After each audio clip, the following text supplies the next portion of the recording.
తుక్కమ్మా ఇంకో 2 దోశలే. వచ్చావా మావా? ఏమిటే నన్ను చూడగానే నీ మొహం స్పెషల్ దోశ ఎంత అయిపోయింది?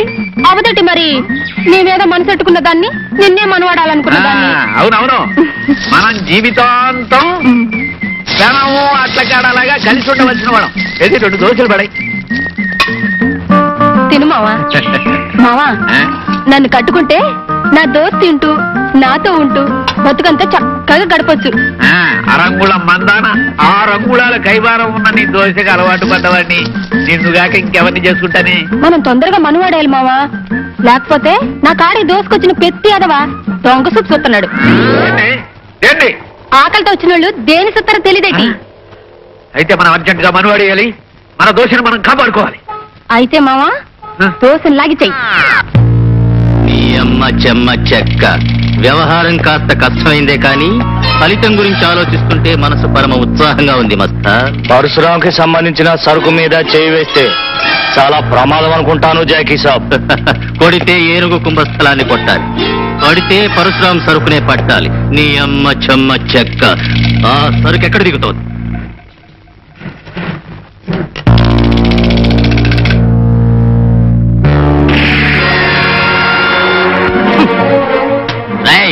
నీ అమ్మ చెమ్మ చెక్క.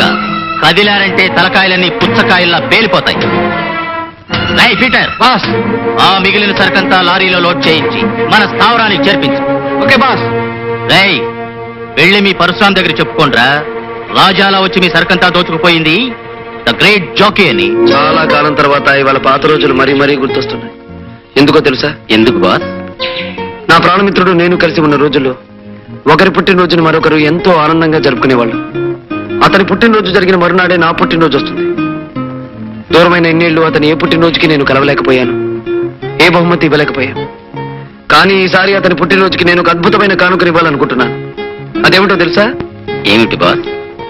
ఈ నగరంలో కల్లా నేరస్తుడనే ముద్రపడిన జాకీని సాక్ష్యాధారాలతో నా విజయ్కి కానుకగా అందిస్తాను.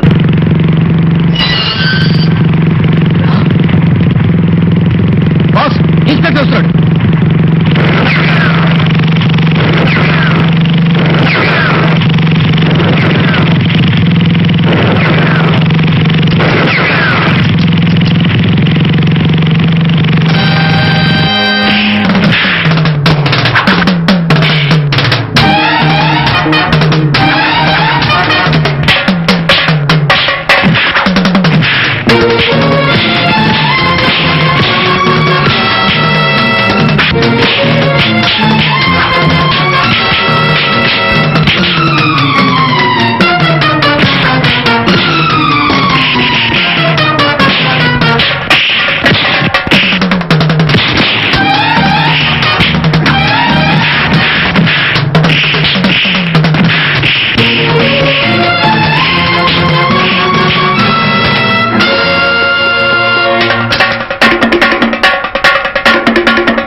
Congratulations mister Vijay. చాలా కాలంగా ఈ నగరంలో పోలీస్ శాఖను ఎంతో వేధిస్తూ దొరకకుండా తప్పించుకు తిరిగే జాకీ అండ్ గ్యాంగ్ ను అతి తక్కువ కాలంలో అరెస్ట్ చేసినందుకు నా కంగ్రాచులేషన్. Thank you sir. ఇదే విధంగా పట్టుదలతో ఆ పరశురామును కూడా అరెస్ట్ చేసి న్యాయస్థానంలో నిలబెడతామని ఆశిస్తున్నాను. I will try my best sir. అమ్మ చెమ్మ చెక్క, నువ్వు చెప్తున్నది నిజమేనా మస్తాన్? అల్లాకి కసం జాకీ సాబ్, ఆ పరశురాం విజయ్ గాడు ఇద్దరు పెద్ద దోస్తీలు.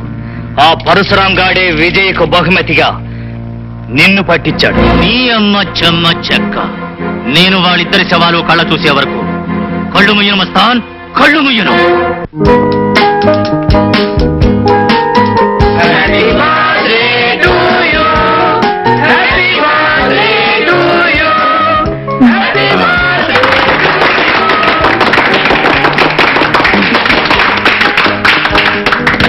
మీ వదిన క్యాండిల్స్ ఎక్కువ పెట్టేసిందమ్మా. 4 ఎక్కడున్నారు?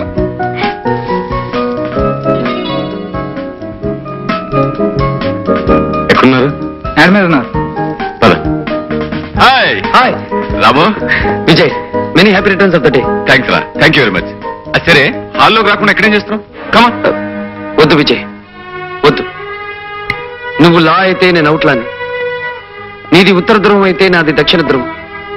అక్కడ నీ స్నేహితులు, తోటి అధికారులు, పై ఆఫీసర్లు ఎంతో మంది ఉంటారు. వాళ్ళ మధ్యకి నీ స్నేహితుడిగా నేను రావడం నీకు మంచిది కాదు, నాకు మంచిది కాదు. ఏమంటావు? It's all right. నీ ఇష్టం. కేక్ తీసుకొస్తానండి. వద్దు విజయ్, ఏం వద్దు. నాకు చిన్న కోరిక ఉంది, తీరుస్తావా? అదేమిటో చెప్పురాం.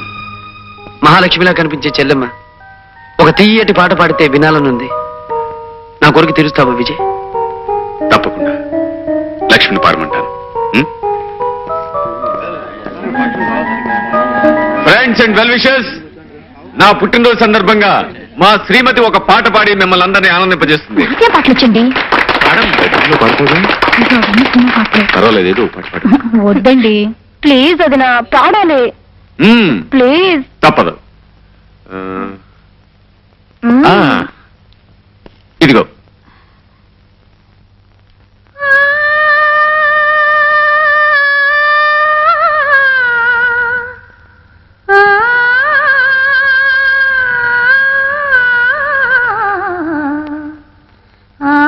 రాధ, అప్పటి నువ్వు ఇప్పటికే నా కళ్ళకి కట్టినట్టే కనిపిస్తున్నా.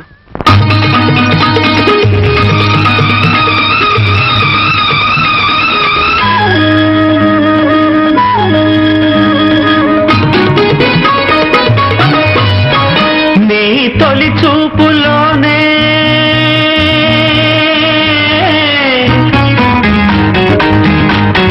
ప్రేమకి పెళ్లికి వంతెన వేసిన శుభలేఖలే చూసుకోనా, వాలిన సందెల బలపుల కుంకుమ తిలకాలుగా దిద్దుకోనా, నీ ఎదలో నా ఎదనే శారదవై అనురాగాలుగా మీటు వేడా.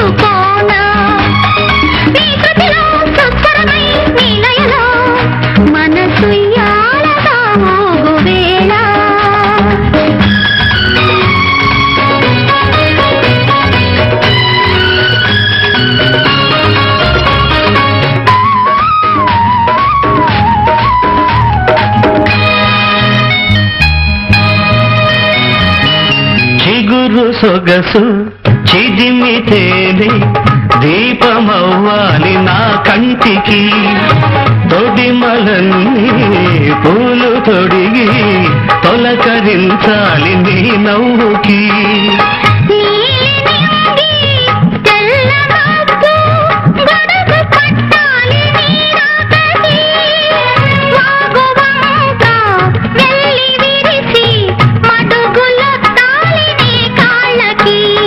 కన్నులలో హారతివై కౌగిలిలో శ్రీమతివై కడిగేది ఎన్నాళ్ళతో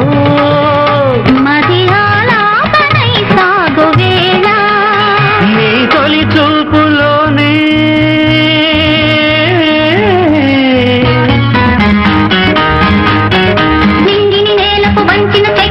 నీరు చక్కగా ఉండిపోనా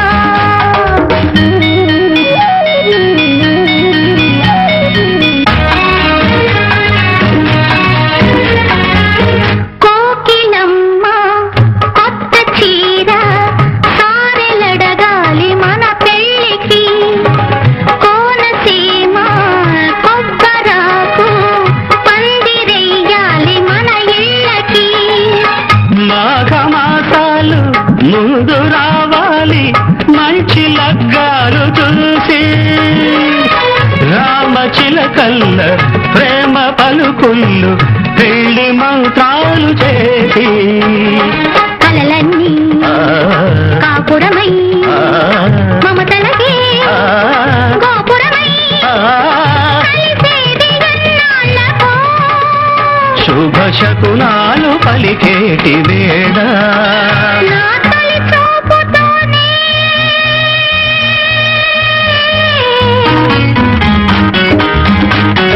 ప్రేమకి పెళ్లికి వంతెన వేసిన శుభలేఖలే చూసుకోనా అల్లుకుపోయిన ఆశల ముంగిట తొలి ముగ్గులే దిద్దుకోనా నీ ఎదలో నా ఎదనే శారదమై అనురాగాలుగా నీకు మేనా.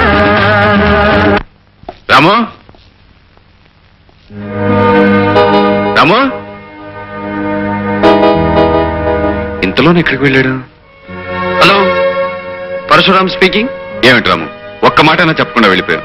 విజయ్, చాలా కాలం తర్వాత ఈ రోజు చెల్లెమ్మ పాట కారణంగా నా మనసంతా ఆనందంతో నిండిపోయింది. సీతారాముల లాంటి మీ జంటని చూస్తూనే పరవశించిపోయాను. ఆ సంతోషంలో ఏం మాట్లాడాలో తెలియలేదు, అందుకే చెప్పకుండా వచ్చేశాను. I'm sorry Vijay. It's okay. రేపే కదా నీ పుట్టినది? అవును, ఎక్కడున్నా నువ్వు నాకు శుభాకాంక్షలు చెప్తావని నాకు తెలుసు విజయ్. బాయ్. ఒరే లంబో, ఈ మారు జనం దగ్గర నుంచి కంప్లైంట్ వచ్చిందంటే నిన్ను లాకప్ లో కాదు సెంట్రల్ జైల్లో దోసేయడం. సెంట్రల్ జైలు మనకేం కొత్త కాదు. మన మీద ఎవడన్నా రిపోర్ట్ ఇచ్చాడు, పెచ్చని కాల్చినట్టు కాల్చవతల బారేస్తాను. ఈ లంబు దాదా సంగతి నీకు తెలవదు బే.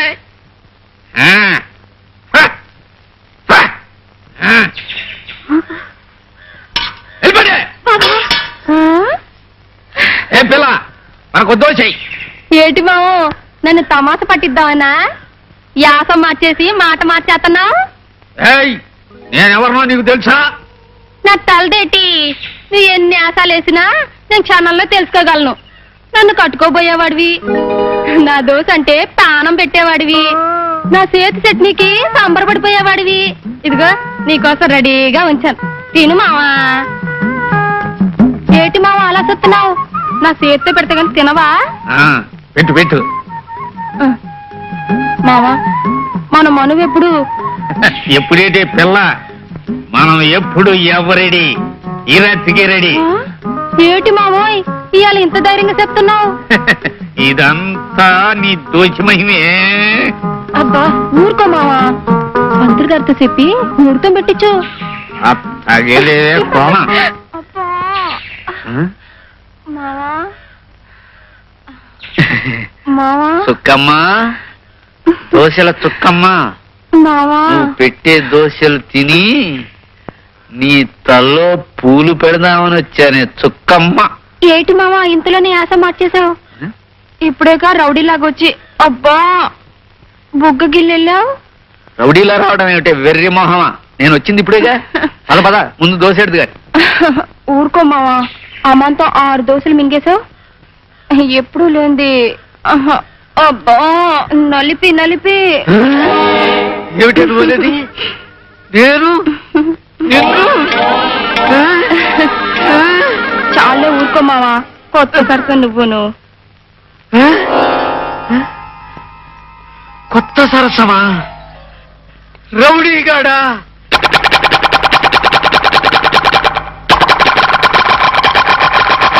బజార్కి వెళ్ళొచ్చినప్పటి నుంచి ఇలా చిందులు దొక్కుతున్నాడు. అసలు ఏమైంది వీడికి? వదినా, అసలు వీడి చేష్టలు చూస్తుంటే మన డుంబుగాడేనా అనిపిస్తోంది.